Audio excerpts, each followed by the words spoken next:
ഈ കുരുക്ക് വീണ നൂല് കണ്ടപ്പോഴേ മനസ്സിലായല്ലോ വാട്ട ഈറ്റിനിടെ ആട്ടോ. രാവിലെ 2 ഇടിയപ്പം കഴിച്ചു. അത് കഴിഞ്ഞിട്ട് കുറച്ച് വെള്ളം കുടിച്ചു. ഞാനിത് ഒരു ബോട്ടിൽ വെള്ളമായിട്ടോ ഇന്ന് എടുത്തിരിക്കുന്നത്. ഒരു ബോട്ടിൽ വെള്ളമല്ല നമ്മൾ കുടിക്കേണ്ടത്. അത് കഴിഞ്ഞ് ഉച്ചയ്ക്ക് ഒരു 1:30 ആയപ്പോൾ ചോറും രസവും തോരനും ബീട്രൂട്ട് മെഴുക്കുവരട്ടിയും അതുപോലെ മുട്ട വറുത്തതും പിന്നെ കുറച്ച് അച്ചാറും കൂട്ടിയിട്ട് ഉച്ചക്കത്തെ ചോറ് പാസ്സാക്കി.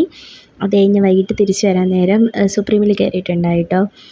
ഫ്രൂട്ട്സ് നോക്കിയിട്ട് അത്ര അങ്ങോട്ട് സെറ്റാവാത്തത് കൊണ്ട് ഞാൻ ഒരു സ്വീറ്റ് കോൺ വാങ്ങി. അതിൻ്റെ ഹാഫ് എടുത്ത് പുഴുങ്ങി.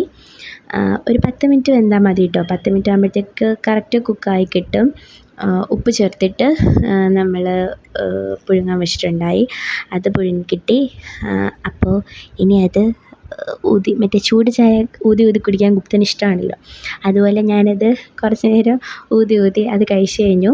അത് കഴിഞ്ഞിട്ട് ഞാൻ 2 നെല്ലിക്ക കഴിച്ചു കേട്ടോ. ഉപ്പിലിട്ട നെല്ലിക്ക ഇങ്ങനെ മുറിഞ്ഞിരിക്കുന്നത് അറിയാമല്ലോ, ഉപ്പൊക്കെ പിടിക്കാനായിട്ട് സെറ്റ് ചെയ്യുന്നതാണ്. അപ്പോൾ ഈ 2 നെല്ലിക്ക കഴിച്ചു. പിന്നെയും കുറച്ച് വെള്ളം കുടിച്ചു. വെള്ളം കുടിക്കുന്നത് എപ്പോഴും കാണിക്കാൻ പറ്റില്ല കേട്ടോ.